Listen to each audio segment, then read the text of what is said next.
मैं इस वीडियो के माध्यम से आप सभी को किसी राक्षस की सच्चाई बताना चाहती हूँ, जिसका नाम देवेंद्र बुढ़िया है। वो बिश्नोई महासभा का राष्ट्रीय अध्यक्ष है। इसने मेरा फिर से एक बार रेप किया, फुल नशे की हालत में, बहुत ज्यादा ड्रग्स लेके मुझे काटता रहा।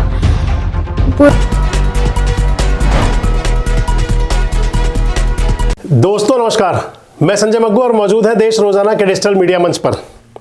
सियासत के रंग अनेक हैं। सियासत के रंगों के अंदर शामिल होता है किसी को अपना बनाना तो किसी को फिर अपने से दूर करना। सियासत के अंदर हुआ करता है किसी की कभी मदद करना तो फिर कभी किसी पर कीचड़ उछालना। सियासत के ऐसे रंग हैं कि जो कभी किसी को अपने रंग में रंग लेते हैं तो फिर किसी को बेरंग कर दिया करते हैं।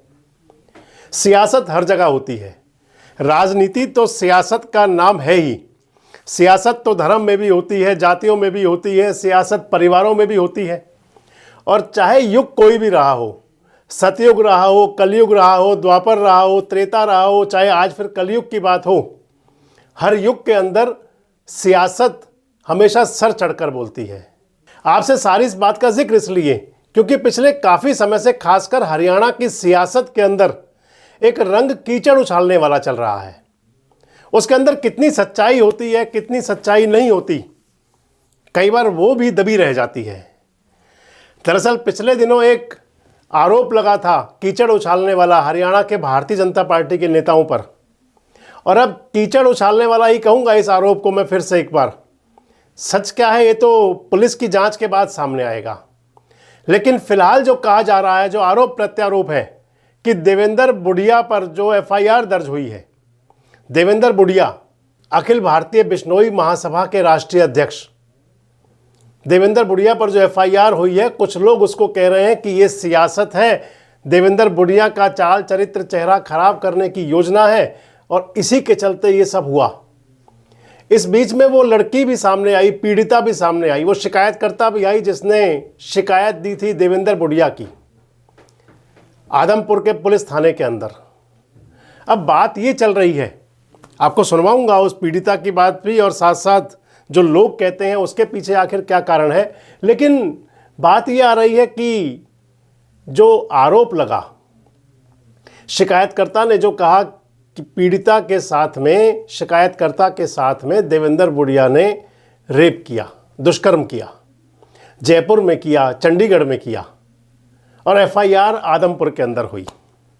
इस मामले को लेकर के सियासत कुछ ज़्यादा इसलिए है क्योंकि आदमपुर के बड़े नेता हैं कुलदीप बिश्नोई, कई बार विधायक रहे हैं, उनके बेटे भव्य बिश्नोई भी विधायक रहे हैं, उनके पिताजी भी विधायक रहे हैं और बिश्नोई महासभा की लड़ाई सार्वजनिक हो चुकी है, जग जाहिर है, सबको पता है कि बिश्नोई महासभा के अंदर क्या चला। लगभग पिछले 6, 7, 8 महीने के अंदर जो सारा घटनाक्रम रहा, खासकर भव्य बिश्नोई का विधानसभा चुनाव हारने के बाद वो बड़ा होकर के सामने आया। शुरुआत हुई जब देवेंद्र बुढ़िया ने सोशल मीडिया पर आकर के आरोप लगाए कुलदीप बिश्नोई पर और रणधीर पनिहार पर। आरोप लगाए कि भव्य बिश्नोई की चुनावी हार के बाद में देवेंद्र बुढ़िया को हटाना चाहते हैं सत्ता से, यानी कि जो बिश्नोई महासभा का अध्यक्ष पद है। और इसके साथ साथ देवेंद्र बुढ़िया ने आरोप लगाए गबन के, परेशान करने के, रणधीर पनिहार पर भी आरोप लगाए और कुलदीप बिश्नोई पर भी आरोप लगाए, पैसा लेने के आरोप भी लगाए, करोड़ों रुपए के आरोप भी लगाए। उसके बाद में वो सारे घटनाक्रम शुरू हुए। कुलदीप बिश्नोई ने देवेंद्र बुढ़िया को राष्ट्रीय अध्यक्ष पद से हटाया तो फिर जोधपुर के अंदर बिश्नोई महासभा की पंचायत हो गई। बिश्नोई महासभा की पंचायत ने जो उनका बैठक हुई, उन्होंने कुलदीप बिश्नोई को ही राष्ट्रीय संरक्षक के पद से हटा दिया। कुलदीप बिश्नोई ने नया राष्ट्रीय अध्यक्ष चुना तो वो खुद पीछे हो गए। इतना ही नहीं, इस सारे घटनाक्रम के अंदर बिश्नोई समाज के संत भी शामिल किए गए, उनका भी नाम चला। ऐसा लग रहा था कि जैसे शांति हो गई, लेकिन वो शांति तूफान से पहले वाली शांति थी। इस सारे जो आपसी इनके विवाद थे, इसका सारा जो आखिरी जो घटनाक्रम था वो ये था कि सोशल मीडिया पर देवेंद्र बुढ़िया की भी और कुलदीप बिश्नोई के बेटे चैतन्य बिश्नोई की भी क्लिप वायरल हुई थी। शराब पीते हुए मदिरा पीते हुए, बियर पीते हुए, इस टाइप की वीडियोस क्लिपिंग वायरल हुई थी सोशल मीडिया पर। उसके बाद में लगभग 1 महीने तक सब कुछ शांत रहा, लगा सब कुछ अब स्मूथ हो गया है, बिश्नोई महासभा का चुनाव हो जाएगा। लेकिन इसी बीच अब 4 दिन पहले एक एफआईआर सामने आ गई। एफआईआर करवाई आदमपुर की बेटी ने, आदमपुर की लड़की ने। एफआईआर में उसने कहा कि उसके पिता विदेश भेजना चाहते थे पढ़ने के लिए। देवेंद्र बुढ़िया के पास गए, देवेंद्र बुढ़िया से सिफारिश की, तो देवेंद्र बुढ़िया ने कहा कि मैंने पहले भी कई बेटियों को पढ़ने के लिए भेजा है, मदद की है, हम इनकी मदद भी करेंगे। और उसके बाद वो सारा घटनाक्रम हुआ जिसके अंदर वो लड़की ने अपना बयान दिया, सोशल मीडिया पर उनको वीडियो भी वायरल हो रहा है। आप सुनिए उसके अंदर क्या कह रही थी लड़की। मैं इस वीडियो के माध्यम से आप सभी को किसी राक्षस की सच्चाई बताना चाहती हूँ, जिसका नाम देवेंद्र बुढ़िया है। वो बिश्नोई महासभा का राष्ट्रीय अध्यक्ष है। ये जोधपुर का रहने वाला है। इसने मेरी जिंदगी पूरी तरह से खराब कर दी है। इसने मुझे चंडीगढ़ में बुला के मेरा रेप किया, ड्रग्स लेके, शराब पी के, नशे में मुझे गंदी तरह काटा, नोचा और मेरी वीडियो बना ली। उसके बाद में बोला, अगर किसी को भी तूने बताने की कोशिश की तो मेरी पहुंच बहुत ऊपर तक है, तू कुछ नहीं कर पाएगी। मेरे को पूरी तरह से डरा दिया और बोला, तुझे तेरे ऊपर वेश्यावृत्ति का केस लगवा के तुझे जेल में भिजवा दूंगा। और इसने मुझे लालच देने की भी कोशिश की। बोला, मेरा सलमान खान से बहुत अच्छी बातचीत है, मैं दुबई जाके उनसे मिलता रहता हूँ, मैं तेरी लाइफ सेट कर दूंगा, तुझे बिग बॉस में भेज दूंगा, ये वो बहुत कुछ लालच दिया। और इसने वेद प्रकाश नाम के इंसान से जो दुबई में रहता है उस बारे में भी बताया कि मैं तुझे दुबई भेज दूंगा, वहां पे वेद प्रकाश नाम का आदमी है, वो मेरा दोस्त है, वो तेरी लाइफ सेट कर देगा। पर ये इसने मेरा फिर से एक बार रेप किया, फुल नशे की हालत में, बहुत ज्यादा ड्रग्स लेके मुझे काटता रहा। पूरी रात मैं रोती रही, इसे तरस नहीं आया।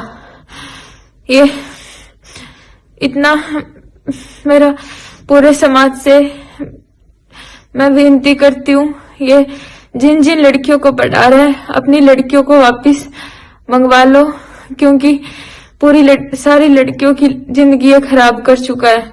और फिर आगे ये दुबई में भी लड़कियां सप्लाई करता है। और अगर मुझे और मेरे परिवार को कुछ भी होता है तो सारी जिम्मेवारी देवेंद्र बुढ़िया की होगी। उसने मेरे को मरवाने की कोशिश की, मुझे टांके आए हुए हैं, उसने मेरा एक्सीडेंट भी करवाया। मैं आप सभी से ये निरोध करती हूँ कि इसे कड़ी से सजा दिलवाए और इसे फांसी पे चढ़ा दिया जाए। तो शिकायतकर्ता कह रही है कि देवेंद्र बुढ़िया ने उसके साथ में ड्रग्स लेकर के, शराब पी करके, यानी कि वहशियाना तरीके से गलत व्यवहार किया, दुष्कर्म किया। और सामने की तरफ से लोग कह रहे हैं कि अगर कुछ ऐसा था तो शिकायतकर्ता पहले सामने क्यों नहीं आई थी। देवेंद्र बुढ़िया के समर्थक आरोप लगा रहे हैं, वो कह रहे हैं कि अगर ऐसा था तो फिर एफआईआर जयपुर में या चंडीगढ़ में दर्ज क्यों नहीं हुई। इस एफआईआर पर सवालिया निशान लगाते हुए देवेंद्र बुढ़िया के समर्थक कह रहे हैं कि आखिर क्यों इस एफआईआर को आदमपुर में दर्ज किया गया। एक तरफ पीड़िता आरोप लगा रही है, शिकायतकर्ता आरोप लगा रही है, देवेंद्र बुढ़िया पर बड़े संगीन आरोप हैं। वो तो ह्यूमन ट्रैफिकिंग की, यानी कि मानव तस्करी तक की बात कर रही हैं। कह रही हैं कि दुबई के अंदर यहाँ की बेटियों लड़कियों को भेजते थे देवेंद्र बुढ़िया। और उधर देवेंद्र बुढ़िया के समर्थक कह रहे हैं कि अगर आदमपुर के अंदर ये एफआईआर होनी थी तो फिर 0 एफआईआर होनी चाहिए थी और तफ्तीश के लिए, जांच के लिए तो वहीं जानी चाहिए थी। अब इस सारे मामले के अंदर कई पेच हैं, कई बातें हैं। इसलिए मैंने कहा कि सियासत के अंदर ये सब कुछ चला करता है। कभी किसी को बचाने के लिए कवच बना दिए जाते हैं तो फिर कभी किसी को बदनाम करने के लिए कीचड़ उछाली जाती हैं। हम कहीं किसी भी तरीके से ना तो शिकायतकर्ता यानी कि जो पीड़िता है उनकी बातों को गलत ठहरा रहे हैं और ना ही हम बिल्कुल देवेंद्र बुढ़िया को कोई क्लीन चिट दे रहे हैं। ना हम ये कह रहे हैं कि देवेंद्र बुढ़िया ने ये सब किया या नहीं किया, क्योंकि ये सब जांच का विषय है। पुलिस की जांच होगी तो बात सामने आएगी। लेकिन सबसे महत्वपूर्ण बात दोस्तों ये है कि टाइमिंग्स हमेशा देखी जाती हैं। अखिल भारतीय बिश्नोई महासभा के राष्ट्रीय अध्यक्ष पर अगर ऐसे समय पर FIR होती है जबकि दो गुटों का विवाद चल रहा है, उनमें आपस में बहुत भारी तकरार बनी हुई है और वो तकरार एक बड़ा रूप ले रही है, ऐसी परिस्थितियों के अंदर इस प्रकार की FIR दर्ज होती है, वो वायरल होती है उस पर, और फिर FIR भी एक ऐसे थाने में होती है जहाँ पर अपराध नहीं हुआ। हालांकि जो कानूनविद हैं, जो कानून की बात करते हैं, वो तो यहाँ तक कहते हैं कि क्योंकि लड़की जो पीड़िता शिकायतकर्ता थी उसको आदमपुर से ले जाया गया था। लेकिन दूसरी तरफ ये बात आ जाती है कि चंडीगढ़ बुलाया था और जयपुर बुलाया था, तो फिर आदमपुर से तो ना तो कोई किडनैपिंग है, क्योंकि इसके अंदर किडनैपिंग की मामला कोई FIR नहीं है। इसमें तो केवल दुष्कर्म की और जान से मारने की धमकी देने की FIR है। इस लिहाज से देखें तो ये सारा घटनाक्रम, सारा मामला बड़ा पेचीदा बन गया है। और फिर बात आ गई टाइमिंग की, क्योंकि अब बिश्नोई महासभा का जो चुनाव भी होना है, चुनाव को लेकर के भी सारी सरगर्मियाँ उनकी भी हैं। आखिर क्या है सब? क्या इस FIR के पीछे कोई सियासत है या सच? क्या देवेंद्र बुढ़िया ने जो शिकायतकर्ता कह रही हैं, अगर ऐसा किया तो वो सख्त सज़ा के अगर देवेंद्र बुढ़िया ने, जैसा कि शिकायतकर्ता कह रही है लड़की, अगर ऐसा सच है तो फिर देवेंद्र बुढ़िया बड़ी सज़ा के हकदार भी हैं। लेकिन अगर कहीं कोई साजिश, कोई षड्यंत्र है तो फिर उसका भी पता लगना चाहिए, पर्दाफाश होना चाहिए। आपको क्या लगता है, क्या ये सियासत है? क्या ये बिश्नोई महासभा के बीच जो चल रहा सत्ता संग्राम, पावर का गेम है, उसी की कोई कड़ी है? और या फिर देवेंद्र बुढ़िया वाकई इस प्रकार के व्यक्ति हैं, इस प्रकार की शख्सियत हैं जैसा शिकायतकर्ता आरोप लगा रही है? कमेंट्स बॉक्स में ज़रूर बताएं। जुड़े रहें हमारे साथ, देखते रहें देश रोजाना। हमारे साथ जुड़े रहने के लिए सब्सक्राइब करें देश रोजाना के YouTube चैनल को और नई वीडियो की नोटिफिकेशन पाने के लिए बेल आइकन जरूर दबाएं। अगर आप ये वीडियो Facebook या Instagram पर देख रहे हैं तो पेज को लाइक और फॉलो जरूर करें और ज्यादा से ज्यादा शेयर करें।